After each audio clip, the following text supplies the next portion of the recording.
Praise the Lord. கர்த்தருக்கு ஸ்தோத்திரம். இன்று கர்த்தர் நம்மோடு பேச விரும்புகிற வார்த்தை, நீ பழுகி பெருகுவாயாக. ஆமீன். கர்த்தர் இன்றைக்கு ஒரு பெருக்கத்தின் ஆசீர்வாதத்தை கர்த்தர் உங்களுக்கு கொடுக்க போறாரு.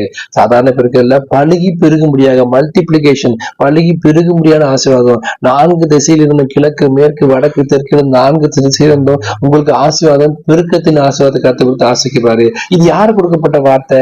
யாக்கோபு கொடுக்கப்பட்ட வார்த்தை. யாக்கோபு தேவனிடமிருந்து நீ என்னை ஆசீர்வாதத்தோட போக விடியன்னு சொல்லி போராடி ஜெபம் பண்ணும்போது கர்த்தர் எத்தனை பேர், யாக்கோபுனா எத்தனை பேரு, அந்த யாக்கோப பேரை மாத்தி இஸ்ரவேல் தேவ பிரபுன்னு சொல்லி மாத்தி கர்த்தர் அந்த ஆசீர்வாதத்தை கொடுக்கிறாரு. அந்த 2வது திருப்பி தரிசனமாகி நீ யாக்கோபுன்னு சொல்லப்படாமல் இஸ்ரவேல் சொல்லப்படுவாயாகன்னு சொல்லிட்டு, நான் சர்வ வல்லமை உள்ள தேவன், நீ பழுகி பெருகுவாயாக சொல்லி ஆசீர்வாதத்தை கொடுத்தாருங்க.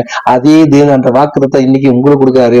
அந்த ஆபிரகாமுடைய தேவன், ஈசாக்கோட தேவன், யாக்கோபுடைய தேவன் இன்று உங்களோடும் இருக்கிறாரு. உங்களை ஒரு பெருக்கத்தின் ஆசீர்வாதம், ஊழியத்திலும் சரி, குடும்பத்திலும் சரி, பிள்ளைகள் வாழ்க்கையிலும் சரி, வருமானம், பிசினஸ் எல்லா இடத்துலயும் கர்த்தர் பழுகி பெருகும்படி கர்த்தர் ஆசைக்கப்படுறாரு. ஏன்னா இதை சொல்றது சாதாரண மனுஷன் இல்ல, சர்வ வல்லமை உள்ள தேவன், எல்ஷடாய் தேவன். அவர் உங்களை பார்த்து சொல்றாரு, நீ பழுகி பெருகுவாயாக. இந்த வசனம், இந்த வாக்குறுத்தம் உங்க வாழ்க்கையில இன்றைக்கு நிறைவு போகிறது. கர்த்தாவே, நீங்க ஜெபம் பண்ணுங்க. கர்த்தாவே, நீ என்ன ஆசீர்வாதத்தோட போக விடுன்னு சொல்லி கர்த்தர்ட்ட கேளுங்க.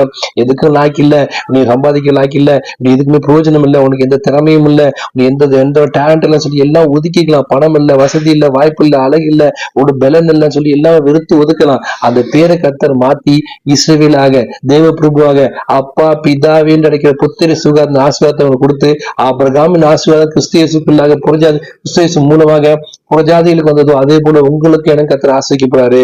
நீ பழுகி பெருகுவாயாக என்று கர்த்தர் சொல்றாரு. சர்வ வல்லமை உள்ள தேவன் சொல்லுகிறார், நீ பழுகி பெருகுவாயாக.